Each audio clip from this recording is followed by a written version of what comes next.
Gauri Suryavanshi, S मराठीमध्ये आपलं स्वागत। वळूया आजच्या बातमीकडे। भरधाव वेगाने दिलेल्या ट्रकच्या धडकेत रिक्षेतील महिलेचा जागीच मृत्यू झाल्याची धक्कादायक घटना नाशिक रोड येथील मुक्तिधाम समोर आज दिनांक 19 ऑगस्ट रोजी 8:15 वाजेच्या दरम्यान घडली। सूत्रांकडून मिळालेल्या माहितीनुसार की ट्रक चालक भरधाव वेगाने नाशिक रोड वरून माल धक्क्याच्या दिशेने ट्रक चालवत असताना मुक्तिधाम मंदिरासमोर 2 रिक्षा एक 4 चाकी वाहनासमोर जोरदार धडक दिली। या अपघातात रिक्षेतील प्रवासी 2 महिला खाली पडल्या। त्यातील एका महिलेच्या अंगावरून ट्रकचे चाक गेल्याने तिचा जागीच मृत्यू झाला। सदर महिलेचे नाव सुनीता वाघमारे असे असून इतर जखमी इसमांना नवीन बिटको हॉस्पिटल येथे औषध उपचारासाठी दाखल केले।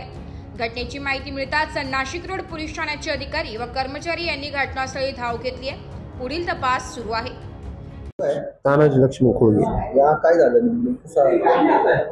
गाडी चालवत असताना मला मागला काहीच नाही समजलं ना, डायरेक्ट दणका बसला माझ्या पाठीमागे या साईडला मधल्या साईडला खूप जोरात दणका बसले बघा बॉडीच्या, आणि मग मी उडून पडलो डायरेक्टली खाली।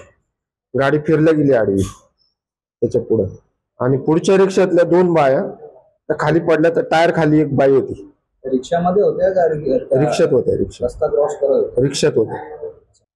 पुढे एक रिक्षा होती तर ती पुढे निघून गेली जोरात, माझी आडवी फिरल्या गेली डायरेक्टली गाडी। मला कुठे दुखापत?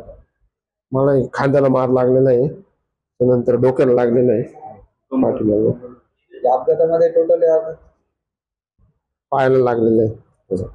अपघातामध्ये टोटल किती जण होते काही नाही, आपल्या गाडीत कुणीच नव्हतं पॅसेंजर वगैरे। तुम्ही काय करत होते? रिक्षा थांबली? थांबवलं नाही, चालूच होतं, चालत्या रिक्षामध्येच झालं।